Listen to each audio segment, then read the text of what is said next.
Kolam renang sudah selesai? Jangan buru-buru isi air. Kelihatannya memang sederhana.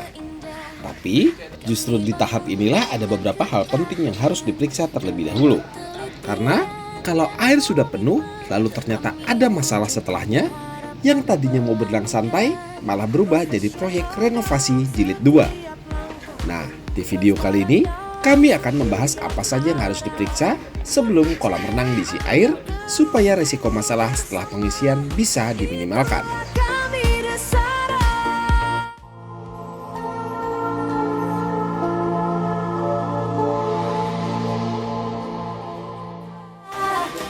Yang pertama, yaitu pastikan struktur kolam sudah siap. Hal pertama yang harus diperiksa tentu saja adalah struktur kolam. Pastikan pekerjaan beton sudah selesai dan beton sudah mendapatkan waktu kuring sesuai metode dan material yang digunakan. Kemudian periksa permukaan beton. Apakah ada retak? Apakah terdapat honeycomb? Apakah ada beton yang keropos? Atau ada bagian yang secara visual membutuhkan perbaikan? Jangan sampai kita melihat kolam sudah bagus dari jauh, tetapi begitu diperiksa lebih dekat ternyata ada bagian yang perlu diperbaiki. Karena prinsipnya sederhana, lebih baik menemukan masalah ketika kolam masih kosong daripada setelah kolam penuh air. Yang kedua, yaitu periksa waterproofing. Ini adalah salah satu bagian yang sangat penting. Pastikan seluruh area yang memang membutuhkan waterproofing sudah dikerjakan sesuai sistem dan spesifikasi material yang digunakan. Periksa juga apakah ada bagian terkelupas, retak, tidak menempel sempurna, atau belum tertutup dengan baik. Di Desara Kontraktor, waterproofing merupakan bagian dari sistem mitigasi dan manajemen risiko. Kami menerapkan standar 5 kali pelapisan waterproofing dengan tetap mengikuti metode aplikasi dan spesifikasi produk yang digunakan. Tujuannya bukan sekedar membuat lapisan sebanyak-banyaknya, tetapi memastikan proses waterproofing dilakukan secara bertahap dan terkontrol untuk meminimalkan potensi masalah rembesan. Dan yang ketiga, yaitu pastikan semua plumbing sudah diuji. Nah, ini yang paling sering luput dari perhatian, plumbing, di mana kolam renang ada berbagai jalur pipa. Ada inlet, ada vakum, main drain, dan jalur pipa gutter. Sebelum semuanya tertutup dan kolam diisi, pastikan sistem plumbing sudah dilakukan pengujian sesuai metode yang digunakan. Periksa sambungan, periksa jalur pipa, periksa fitting, dan pastikan tidak ada indikasi kebocoran. Karena kalau masalah pipa baru ketahuan setelah finishing selesai dan kolam sudah penuh, perbaikannya bisa menjadi jauh lebih merepotkan. Jadi prinsipnya, uji sekarang, jangan menyesal kemudian. Berikutnya adalah mengecek bagian yang paling mudah dilihat, yaitu finishing. Kalau menggunakan mozaik, periksa apakah ada kepingan yang lepas, apakah nut sudah terisi dengan baik, apakah ada bagian yang kosong, atau apakah ada sudut atau detail yang belum rapi. Kalau menggunakan batu alam atau material lainnya, periksa juga pemasangan, sambungan, kemiringan, dan kondisi permukaannya.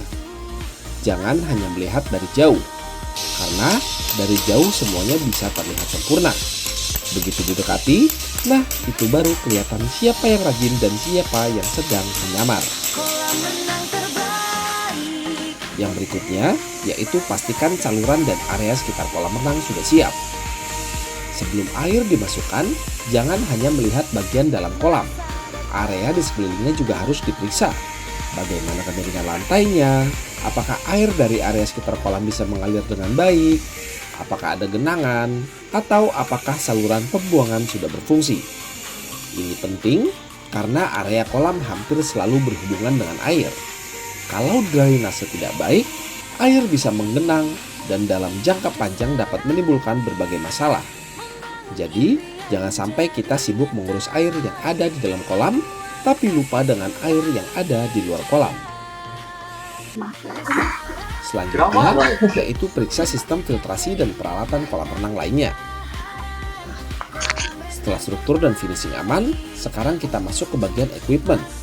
Pastikan pompa sudah terpasang dengan benar, filter sudah siap, valve bekerja dengan baik, dan panel listrik sudah diperiksa. Kemudian, lakukan pengecekan fungsi sistem. Karena air kolam nantinya tidak hanya diam di dalam kolam. Air akan terus bersirkulasi, masuk melalui sistem suction, dipompa, disaring, kemudian dikembalikan lagi ke kolam. Jadi, sebelum air masuk ke dalam jumlah besar, sistem sirkulasinya harus dipastikan siap bekerja.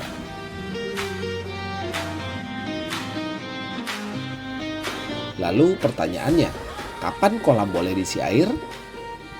Jawabannya bukan ketika kolam kelihatan sudah jadi, tetapi ketika seluruh tahapan yang memang diperlukan sudah selesai diperiksa dan dinyatakan siap. Jadi, jangan hanya karena besok mau bikin acara, hari ini kolam langsung diisi. Kolam renang bukan mie instan, tidak bisa diseduh, lalu 3 menit kemudian langsung matang. Kalau Anda sedang berencana membangun atau merenovasi kolam renang, jangan hanya memikirkan bagaimana kolamnya terlihat bagus setelah selesai. Pikirkan juga bagaimana proses pembangunannya dilakukan dengan benar dan bagaimana resiko-resikonya dikendalikan. Desara Kontraktor menyediakan survei gratis tanpa biaya untuk wilayah Jabodetabek. Kami dapat membantu melihat kondisi lokasi, kebutuhan pekerjaan, potensi risiko, serta memberikan rekomendasi metode konstruksi yang sesuai dengan kondisi proyek. Karena setiap lokasi memiliki kondisi yang berbeda, dan solusi yang baik harus dimulai dari survei yang baik. Kalau Anda sedang berencana membangun atau merenovasi kolam renang di wilayah Jabodetabek, Desara Kontraktor siap membantu dan survei lokasi tanpa biaya.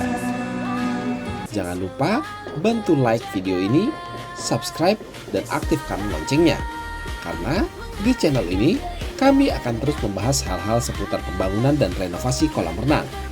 Biar jangan cuma punya kolam yang bagus di foto. Tapi juga bagus secara proses dan juga konstruksinya. Kami dari Desara Kontraktor mengucapkan terima kasih. Sampai jumpa di video berikutnya.